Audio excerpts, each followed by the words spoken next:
Bonjour, aujourd'hui une leçon de mathématiques et plus précisément de géométrie, les polygones. Une définition, qu'est-ce qu'un polygone?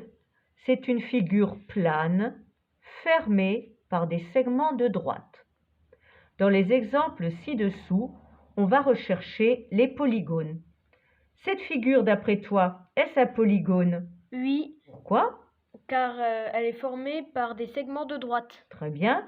Cette deuxième figure ici? Non, car elle est courbe. Et cette troisième figure? Non, car elle a deux demi-cercles. Et cette dernière figure, est-ce un polygone? Non, car elle n'est pas fermée. D'accord, donc on va en déduire que sur ces quatre figures, seule celle-ci est un polygone. Et les caractéristiques d'un polygone, c'est qu'il possède des sommets, des angles et des côtés. J'ai indiqué donc dans ce polygone les différents sommets A, B, C, D, E, F, G. J'ai également indiqué tous les angles, l'angle en C, l'angle en D, l'angle en E. On remarque que l'angle en C est aigu car il est inférieur à 90 degrés. L'angle en E sera obtus, c'est-à-dire supérieur à 90 degrés. J'ai également indiqué un côté. Remarque qu'il se met entre crochets. Ici, le côté BC. Ce polygone comporte combien de côtés? 1, 2, 3, 4, 5, 6, 7 côtés. Ah, c'est donc un heptagone. Oui, car nous allons voir tout de suite qu'il existe des polygones dits réguliers ou particuliers. On nomme ces polygones particuliers ou réguliers selon le nombre de côtés. Les plus connus étant le triangle, 3 côtés. Nous avons les quadrilatères qui ont 4 côtés, quadri, 5 côtés, pentagone, 6 côtés, l'hexagone. C'est d'ailleurs ainsi que l'on représente la France avec ses 6 côtés. Une petite pause s'impose pour prendre connaissance du nom de ces différents polygones. Étudions dans un premier temps le triangle. Pour rappel, c'est donc un polygone qui possède 3 côtés, 3 angles et 3 sommets. Dans le schéma ci-dessous, on peut remarquer les 3 angles A, l'angle B, l'angle C, caractérisé avec les petits chapeaux en forme d'angle au-dessus de chaque lettre. Ensuite, on remarque les côtés.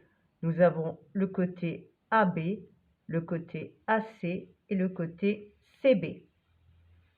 Le côté CB s'appelle le côté opposé à l'angle A. Ce triangle ne possède aucune autre particularité. C'est donc ce qu'on appelle un triangle quelconque ou scalène.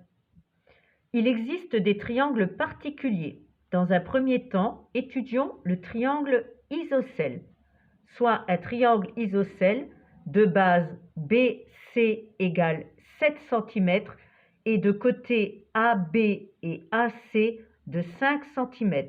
Construisons au compas. Dans un premier temps, je construis la base BC égale 7 cm.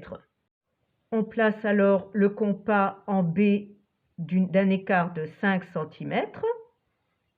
On fait la même chose avec le même écart en C. Je peux maintenant relier B et C au point d'intersection A. Je vérifie, j'ai bien AB égale 5 et je vérifie AC égale 5. Ce triangle est donc isocèle en A car AB égale AC.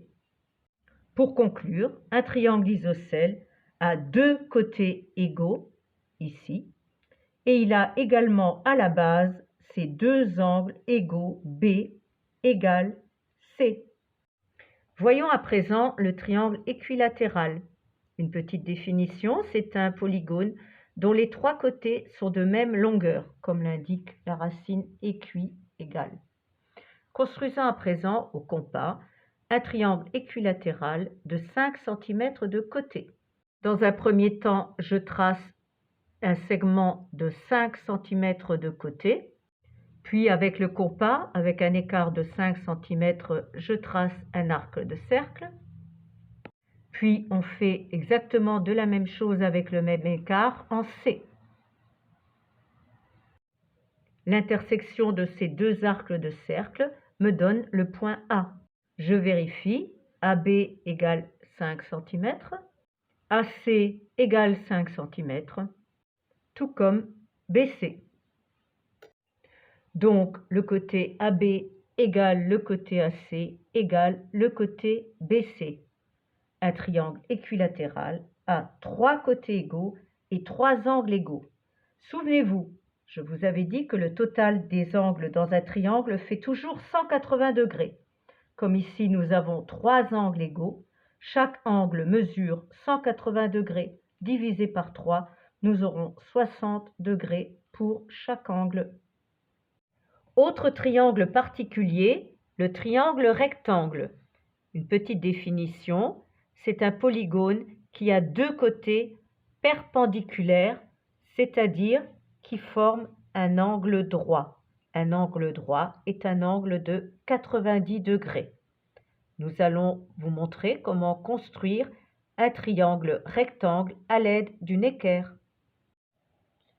Sur une base AC de 8 cm, grâce à l'équerre qui forme un angle droit, je trace mon côté AB de 5 cm.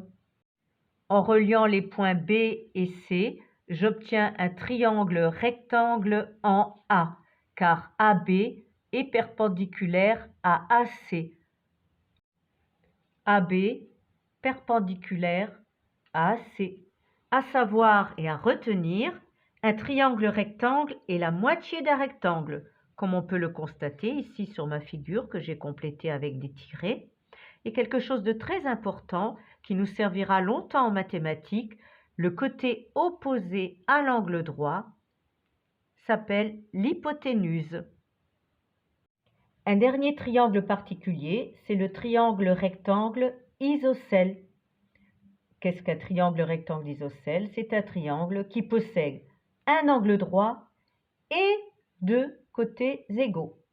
Voyons pour la construction. Pour tracer ce triangle rectangle, grâce à une équerre, je trace AC égale 6 cm et AB égale 6 cm. Ce triangle est donc rectangle isocèle en A et AB égale AC. À savoir, à propos du triangle rectangle isocèle, c'est la moitié d'un carré. On peut ici le remarquer avec ma construction en tiré. La deuxième chose très remarquable, c'est que, comme je vous l'avais indiqué, la totalité des angles d'un triangle fait 180 degrés. Or, on a ici déjà en A un angle droit de 90 degrés. Il nous reste donc 90 degrés pour B et C.